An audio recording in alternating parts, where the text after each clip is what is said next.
MCU fans, DCEU fans, and all-in-all entertainment fans, welcome back to This Week in News here at Murphy's Multiverse. Hello! I'm your host, Tyler Moulton, and the past 2 weeks have shown us some slow news weeks, to be fair.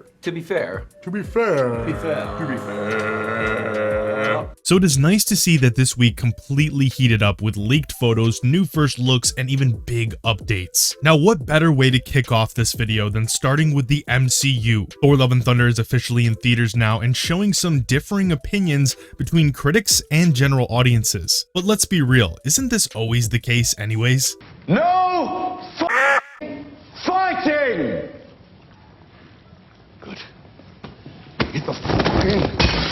Regardless, Love and Thunder is on its way to surpass a better opening weekend than Thor Ragnarok did back in 2017, raking in right around $135 million plus so far. This film also marks the first four-parter when it comes to an MCU solo film. Kevin Feige explains, "It's like this expert timing," and Taika was like, "What are you guys doing with him? Just, you know, holding a hammer up with lightning? Let's do that and tap into everything Chris can do." So I think the audience responds to that, and for so long we said, well, he's a Norse god. Now how do we make him more relatable? And spent so much time, I think, making sure that the audience connected with him, and they are so with him now that yes, we could go for a part 4. We also got some surprising news that Russell Crowe wasn't originally supposed to be Zeus in the very beginning of production. Instead, original concept art had him as a devilish character, as you can see here in this photo, with horns and hooves. We also learned that production was very aware of the comparison that Gore the God Butcher shares with Voldemort from Harry Potter.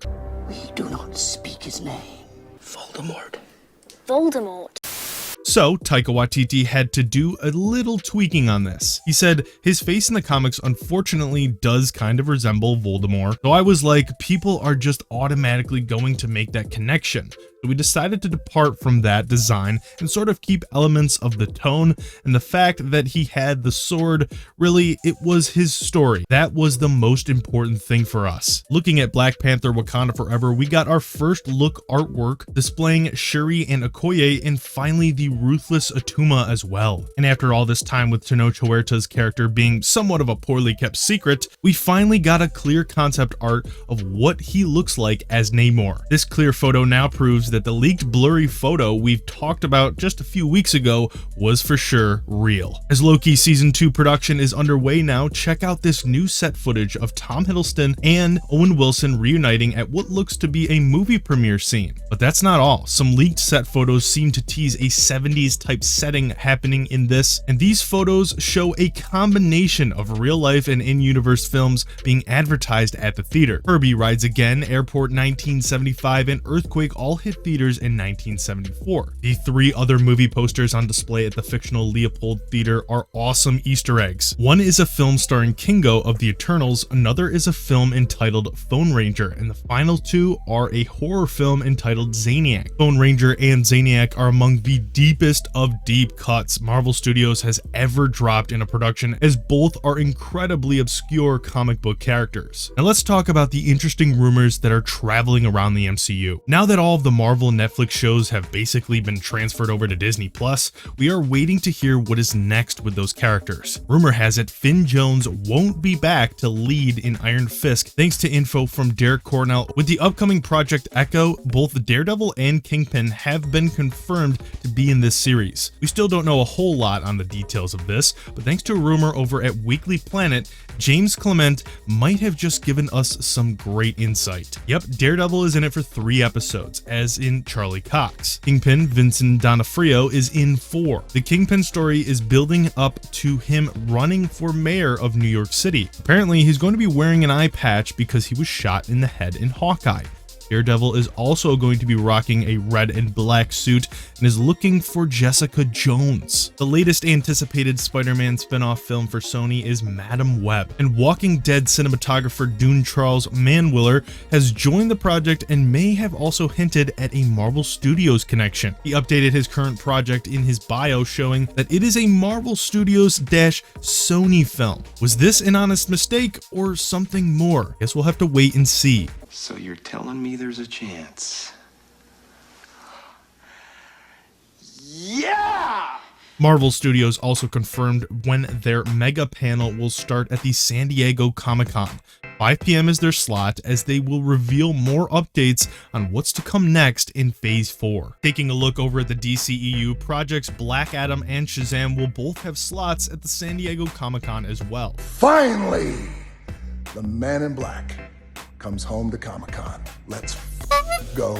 I'll see you then. The Blue Beetle project just continues to show us some great new set photos as well. Here we see a first look at Cord Industries and also a station built. And that's not all for the depiction of Cord.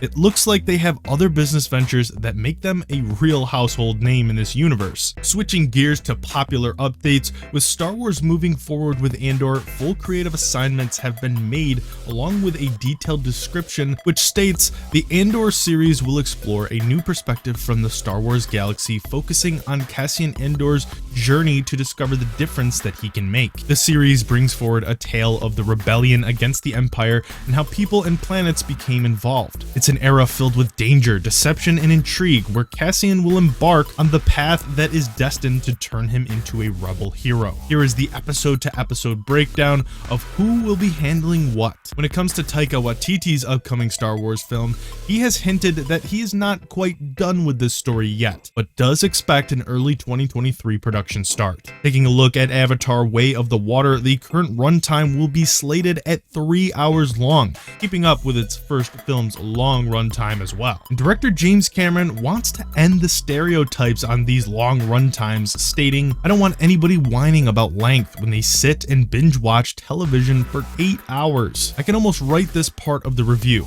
The agonizingly long 3-hour movie. It's like, give me a break." I've watched my kids sit down and do 5 one-hour episodes in a row. Here's the big social paradigm shift that has to happen. It's okay to get up and go pee. Oh man, he can already hear the critics' reviews flying in. Now, we've been talking a lot about the Godzilla spin-off series in our weekly videos, but now some set photos have come out. As you can see here, we get a sneak peek at the Godzilla and Titans Refuge camp location. Now, that is the news for this week. Make sure to comment below what your favorite piece of news was, what you're most excited about. And don't forget to smash that like, subscribe, and notification bell. I want to thank you for watching this video, and we will see you next week.